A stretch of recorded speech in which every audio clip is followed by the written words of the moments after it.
Will AI improve our lives or exterminate the species? What would it take to abolish poverty? Are you eating enough fermented foods? These are some of the questions we've tackled recently on The Next Big Idea. I'm Rufus Griscom, and every week I sit down with the world's leading thinkers for in-depth conversations that will help you live, work, and play smarter. Follow The Next Big Idea wherever you get your podcasts. Brian, thanks for joining us today. Thank you so much for having me. I really appreciate it. What a great podcast to be on. Thank you, man. That means a lot to me. How about you get us started by telling us a little bit about yourself and what you do? Sure. Well, what I did, we could start with what I did. So I built a few large home improvement businesses, actually sold a couple of them to private equity a couple of years ago. So today I spend my time writing books and mentoring others and just trying to make a positive impact in this world. It's kind of a fun life. Yeah, yes. And listeners, we, as you could probably tell with the guests, I like to vibe with them before the episode starts. And I feel as though our friend Brian here has reached enlightenment. And I'm excited to get into this because with your background, Brian, there's so many different angles because we could talk about the negotiation with private equity and selling those companies. We can talk about building and managing those companies. But I thought what was interesting is when we were just chit-chatting before, authenticity and connecting with others. That's really what we focused in on. And when you think about authenticity and authentic connection, what does that mean to you? Yeah. And to your point, by the way, while we could talk about negotiating with private equity, I probably wouldn't have had an opportunity to have a wonderful exit with private equity if I didn't have an authentic business culture. So I don't think it's either or. I really think it's both end. I think it's about value creation. And if you can create value for the people inside of your organization, you're creating tremendous organizational value as well. So I think it all works synergistically. This is so good. This is so good. And I think that's incredibly important for the folks who are like traditional deal makers to really understand, because a lot of times we can get so transactional and focus just on like the dollars and the cents, but we forget that value comes from the value that we generate amongst ourselves within a culture, within an organization too. Yeah, if you think about organizational performance in general, I think it all starts with the mindset of the people on your team, right? How is the team? Because mindset determines how people obviously think, how they feel, and how they behave, both when somebody's watching and when nobody's looking. So mindset matters because it determines the performance of an organization. And if you have an authentic culture, and if you have a people that have meaning and purpose in a business, they're simply going to perform better. In fact, I could make the case that they could outperform any other organization regardless of competitive landscape. That's powerful. That's powerful. And I think for the leaders who are listening to the podcast, I think they might be saying, okay, well, that's well and good. We need people who have a great mindset. And for the leaders, does that come down to their ability to lead and shape the mindset? Or is it more of an issue of selecting the right people with the right mindsets, or both? Yeah, I think it is a combination. I think while a leader shapes the culture through purpose and direction and mission and vision and those sort of things, if we have managers tend to be the custodians of the company's culture because they're the ones that do the hiring. They're the ones that do the terminating. They're the ones that do the promoting. They're the ones that are involved in compensation. And when you peel back the curtain of any organization, maybe the CEO thinks their culture is one thing, but when you start to peel things back, when you look at how an organization hires, fires, promotes, compensates, it'll tell you a whole lot about what the culture really is, because that's how people think about the business, and how people think is what the culture is. You're absolutely right. And I think culture is one of those things that people have been focusing on a lot recently in the business world. And there's a lot of change management, a lot of trying to culture scape here. For people who are leading organizations and they say, all right, well, I'm recognizing I might need to make shifts in my company culture in order to affect the company mindset. Where do they start with that? Yeah, I think, and by the way, we used to have a saying in our business. I had plus or minus 600 employees in our organization. So it was a rather decent sized organization. And I never minded giving tours of my business to even people I competed with, because our saying was, if you want to copy our performance, you first have to copy what goes on inside of our people's heads. And that's culture. So where do you start?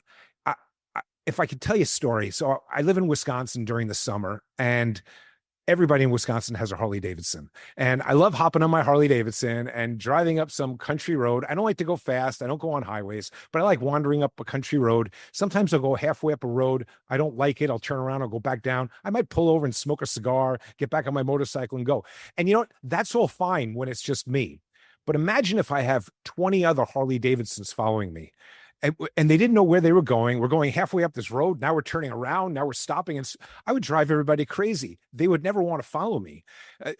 Just like people want to follow somebody that knows where they're going on a Harley, the same is true in business. People need to understand, where am I going? Why are we on this trip? What are we aspiring to become? And how do we win? And what does winning look like? So I think that if a company has a culture that might be in question, I think one has to start by examining the mission and the vision statement. Maybe it's been years since the vision statement has been visited. And as we all know, it should be revisited every few years. That last part is very important because I think there are a lot of dusty mission and vision statements that haven't gotten that upgrade in a long time. Right. And a vision statement should challenge people. It should be something they aspire to become. And they also should know what their role is in achieving whatever the end result is.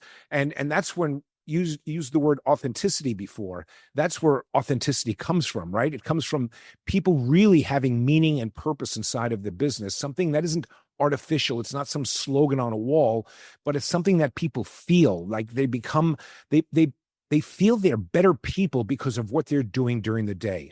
And I don't think it's a separation between work and home. I think it's about, because they feed into each other. And we take our work home with us, and we take our home to work with us, whether we like it or not. It's just how it is.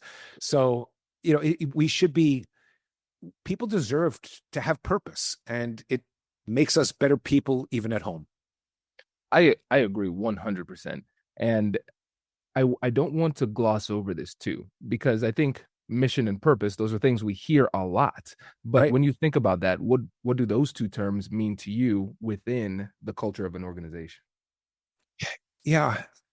When I think about mission, first of all, it's, why does this organization really exist? What are we here for? Our mission statement was to do well and do good. And we simply defined it as, what does that mean? It means the purpose of business is to make a decent profit decently. And what does it mean to make a decent profit decently? How can we get everybody in our business involved in living the mission and not just having it a poster on the wall? We've done a lot of cool things that we can talk about. One program we did was a thing called Windows for a Cause. In the home improvement business, just to share with you, get you in the weeds of the window industry. When a customer buys new windows, you put new windows in their home and you take the old windows out and you typically throw them in the trash. And that's a real shame. And it does nothing to feed our mission statement of doing well and doing good. It does for doing well, but not for doing good. So we took the old windows out of people's homes, and we started working with local artists and community members and the Green Bay Packers and the Milwaukee Brewers. And we would give them these old window sashes, and we would ask people to turn them into beautiful art pieces. And then once a year, we would display all these art pieces on a big, big, big wall. We would invite the public out for music, and we would do a giant public auction. And all the money raised would go to make a positive impact in the life of another individual in our community. In fact, the first year we did it, this gentleman, his name was John Green. He was a Vietnam era war veteran that was stuck in a wheelchair for 40 years. I mean, imagine that. We raised enough money to get him a custom wheelchair that stands up. John Green can stand up for the first time in 40 years off of windows that would normally go in the trash, painted by people in his community. And what's so cool about that is the customer then becomes a co-producer in your mission statement.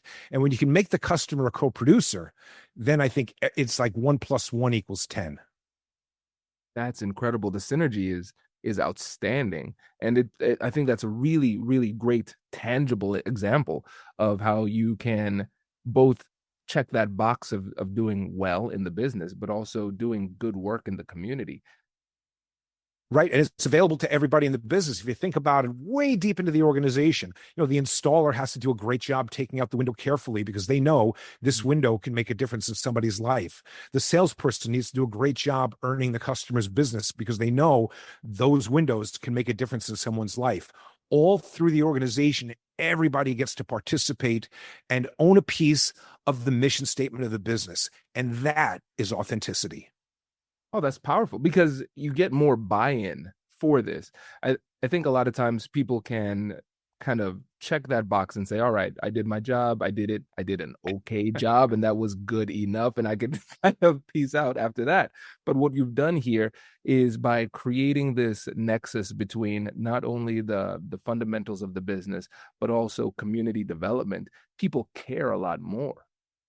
They do, and they go home feeling really good about what they did all day. And again, when people feel good about what they do all day, they want to do even better tomorrow. I'm a firm believer that if people love what they do, they tend to do everything a whole lot better. So how do we create as business leaders an opportunity to not just have a mission statement sit on a wall, but come up with really creative ways and drive it deep within the fabric of the organization, getting true buy-in and involvement? That's when special things really happen. Oh, this is good. This is great because this allows us to get a little bit deeper into the psychology of this too.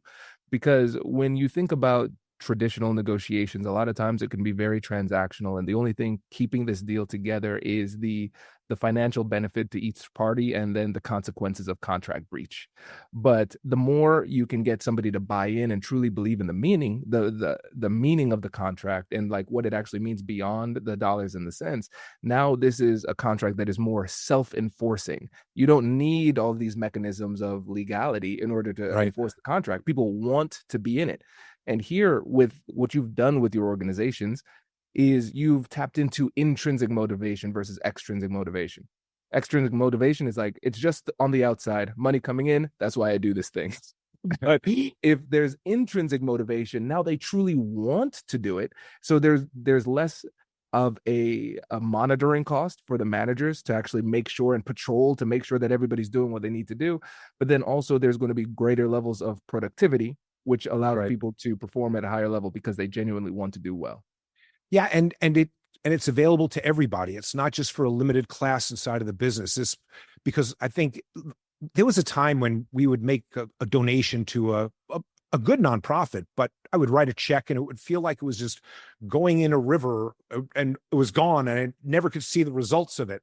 And we thought there has to be more. How do we bring life to what we do? How are we able to see the impact of what we're able to put our efforts in, and not just the executive leadership team, but every single individual in the organization? Just to give you one more example, we were in the bath and shower business, and in that industry, it's an interesting business. Along with windows, we did baths and showers, and you see a lot of really sad stories when you go into people's homes. There are a lot of veterans that have served our country proudly, yet sadly, they have a bathtub that's impossible to step over, and they are petrified of taking a shower in their own home because they know it's dangerous. We started coming up with a program. It was called Baths for the Brave. It still is going on today, where we would surprise veterans with free, safe shower systems just in time for Veterans Day. And it wasn't just happening in Wisconsin. We aligned ourselves with other like-minded companies across the country. Last year, in 31 different states, veterans were surprised with free showers installed by really hardworking people that get such joy out of wanting to change a veteran's life. They would volunteer. Let me be the one to install that shower for this veteran. Again, it's just how do you really create a co-producing opportunity, a meaningful culture, and with full participation in your business. And as you do so, and by the way, I write about this a lot in my book that's coming out, Beyond the Hammer. So it really can change not just the mindset of everybody in your business, but the absolute performance of an organization. Yes. Oh, this is good. Now, But Brian, we have to. This isn't just all like unicorns and rainbows here, because I know you're bringing this heart-centered message and this approach, which is really powerful. Right. And maybe this not might not have been in your case, but maybe other people have run into this where they say, okay, I want to do this good work for the community within the organization, but then there's resistance internally because they say, hey, that doesn't help the bottom line. That's not where we should be allocating those resources. For those people who want to create that positive change, how can they go about having those conversations? Hello, my friends. Before we get back to today's episode, I want to ask you a question. Have you ever wondered how to elevate your team's negotiation game and how you can help the folks on your team have better, difficult conversations? At the American Negotiation Institute, we offer transformative keynotes and workshops tailored to empower professionals with top-tier negotiation and conflict resolution skills. Whether it's a keynote for your next event or hands-on training for your team, we've got you covered. Don't just negotiate. Master the art with the American Negotiation Institute. Click the link in the description to find out more. Elevate, negotiate, and succeed. Hey, I'm Michael Kovnat, host of The Next Big Idea Daily. The show is a masterclass in better living from some of the smartest writers around. Every morning, Monday through Friday, we'll serve up a quick 10-minute lesson on how to strengthen your relationships, supercharge your creativity, boost your productivity, and more. Follow The Next Big Idea Daily wherever you get your podcasts. Yeah, cause marketing, like we were just speaking about, is one piece of authenticity and one piece of culture. I think another piece of it is, how do you give meaning and purpose to people inside of your organization? Well, one way to do that is to empower them to think like business owners.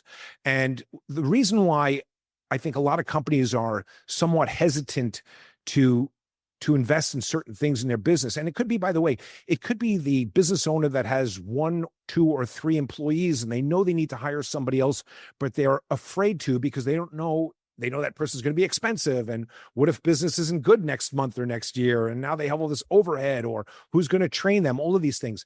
And I think what happens is if a business does a great job forecasting, if they're confident in being able to predict the future through forecasting and such, then they're more confident being able to invest in the business, whether it's people or anything. Forecasting is an opportunity for empowerment with people. A forecasting shouldn't live with the CEO. Forecasting should live very, very close to each business unit, so they're able to report up to how the business is doing.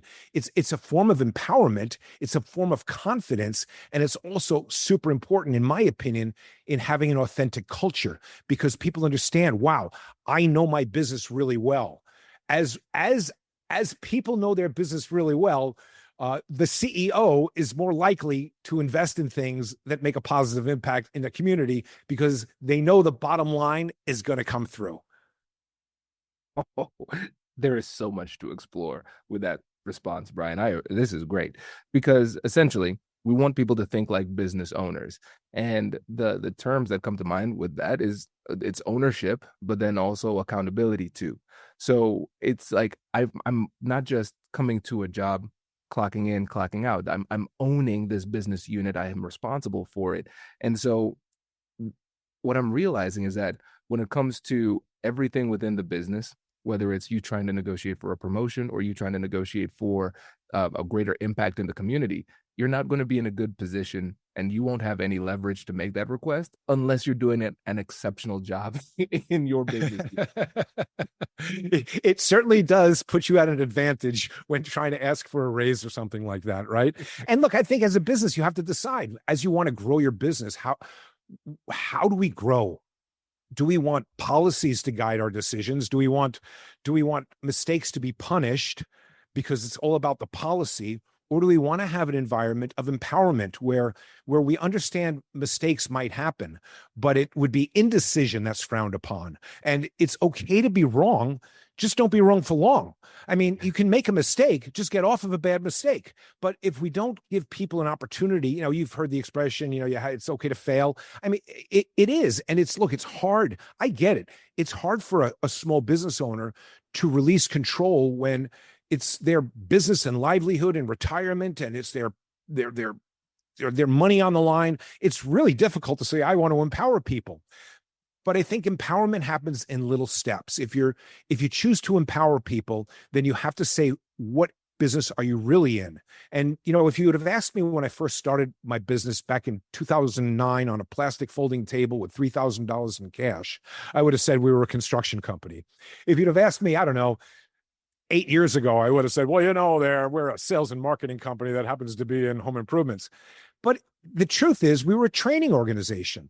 And when you're a training organization, if you model your business as a training organization, it's actually one of the pillars in the book, you then can empower people. But it's difficult to just empower people without first modeling your business as a training organization. Every opportunity is an opportunity for training. And that means there's an opportunity for documenting everything. So if you can document and train, guess what? You can start to empower. And then you have a really fantastic business. And this goes back to what you were talking about with mindset as well, because you as a leader changed your mindset about the essential elements of what your company was. Yeah, it's true, and I think it's a powerful thing. And again, to your point, the employee that wants to negotiate for an increase in their salary, what they're probably not doing is they're probably not at home at their kitchen table looking for a different job, because they feel fulfilled. They feel like they have meaning. They feel like they're making a difference in the business. They feel like they have purpose. They feel like they're a leader. And instead, what they want to do is they want to find an opportunity to grow with you. And that's like perfect.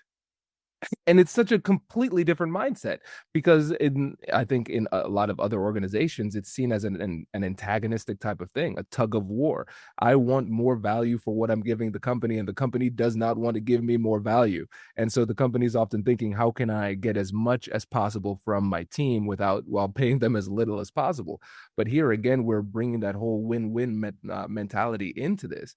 Yeah. And we recognize that it changes our perspective on retention as well.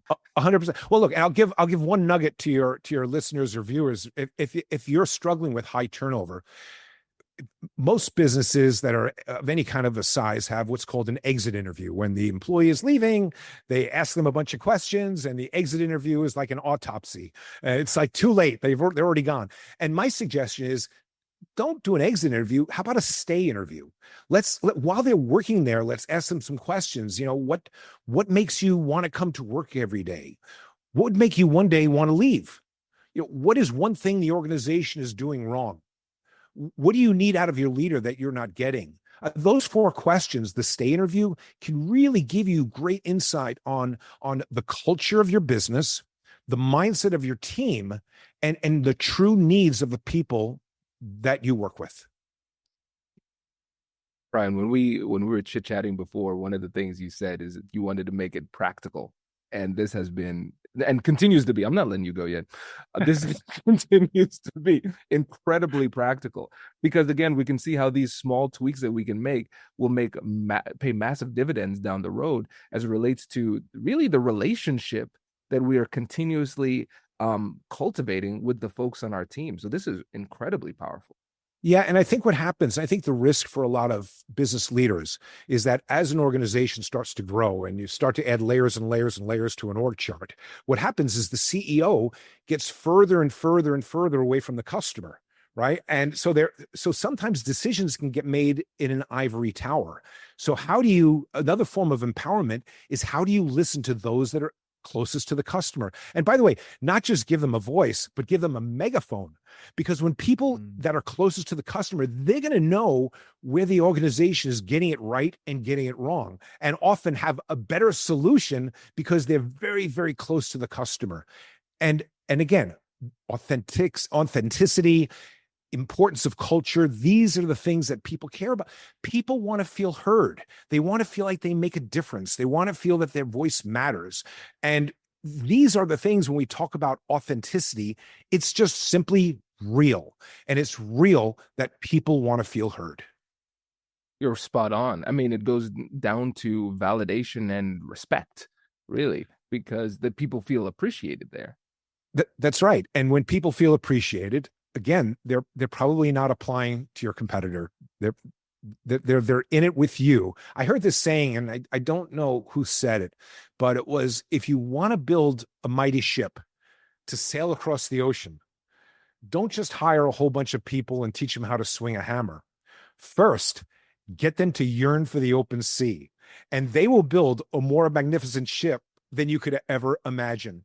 And I think the same is true in leadership. It's, how do we get our people to yearn for the open sea? How do we get them to buy into something bigger? How do we get them involved in where we're doing things right and where we're getting things wrong?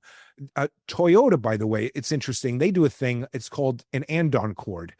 If you were to go to a Toyota factory at all the different stations, all the way around the line, the manufacturing line, every station has an andon cord. It's a rope that you pull. And when they pull the rope, and by the way, every person on the line is not asked to, they're empowered to pull the line if anything ever goes wrong.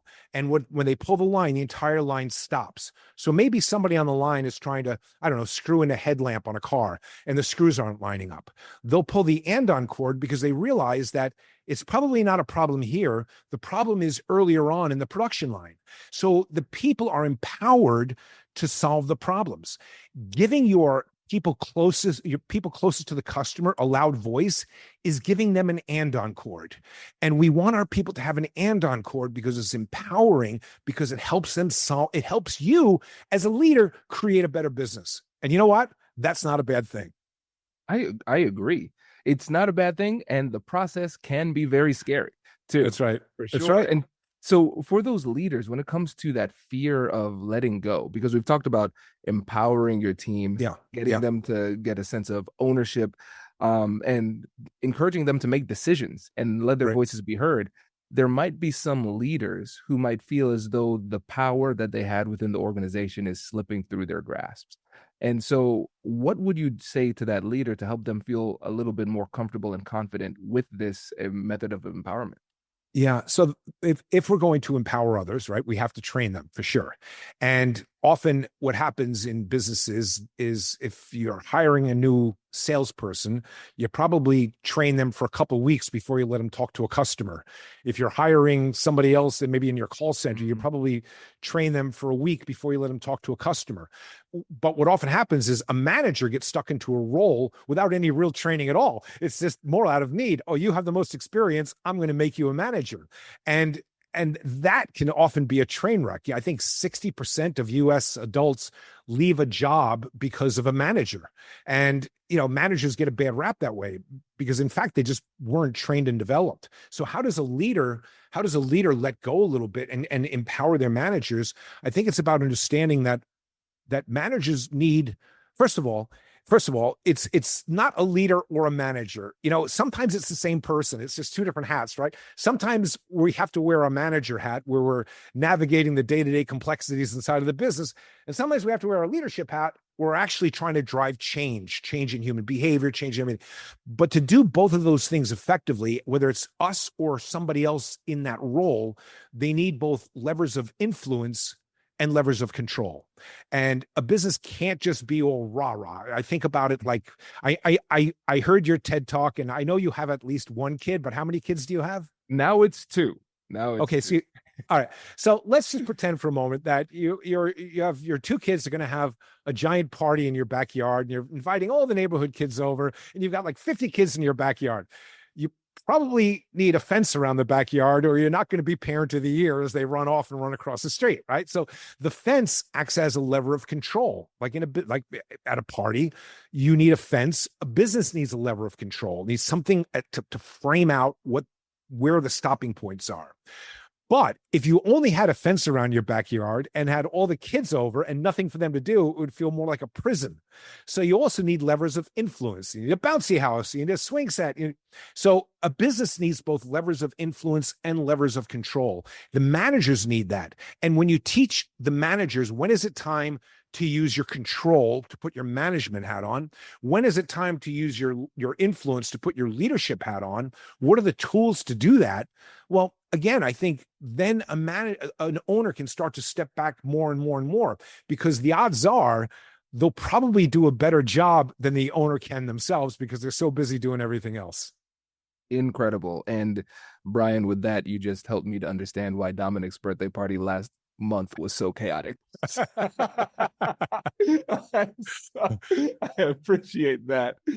Oh man, Brian, this has been so great, and I want to make sure that we give the listeners an opportunity to learn more about your work, your book, and how they can get in touch. Yeah, that's great. And I thank you very much. The book Beyond the Hammer, available right now on Amazon for pre-order. It's really cool. It's a fresh approach to culture, leadership, people development. I think you'll really enjoy it. I wrote it in 2 parts. The first part is a parable because I think stories stick. So the first part is a parable where there are 5 foundational pillars of leadership that reveal themselves. And the second half switches from storytelling to strategy, where it's very actionable on how to truly plug these into your organization. And you'll have a better team, a better business, and you'll sleep better at night as well. So Beyond the Hammer. Amazing. Brian, thank you so much for joining us. Really appreciate Thank you so much for having me. You have such a great audience. You have such a great show. I really appreciate everything you do. Thank you. Thank you. Congratulations! You've just joined an elite club. By listening to a full episode, you're now officially on the Negotiate Anything team. So welcome aboard. What most team members do is they subscribe to the podcast because that allows them to automatically get the latest episodes of the show. The best things in life lie on the other side of difficult conversations. Keep learning, keep practicing, and keep getting better. Your relationships will improve, your career will soar, and you'll have the confidence you need to get the most out of these crucial conversations. Again, thank you for joining the team. We're excited to have you, and I will see you in the next episode. I'll catch you later.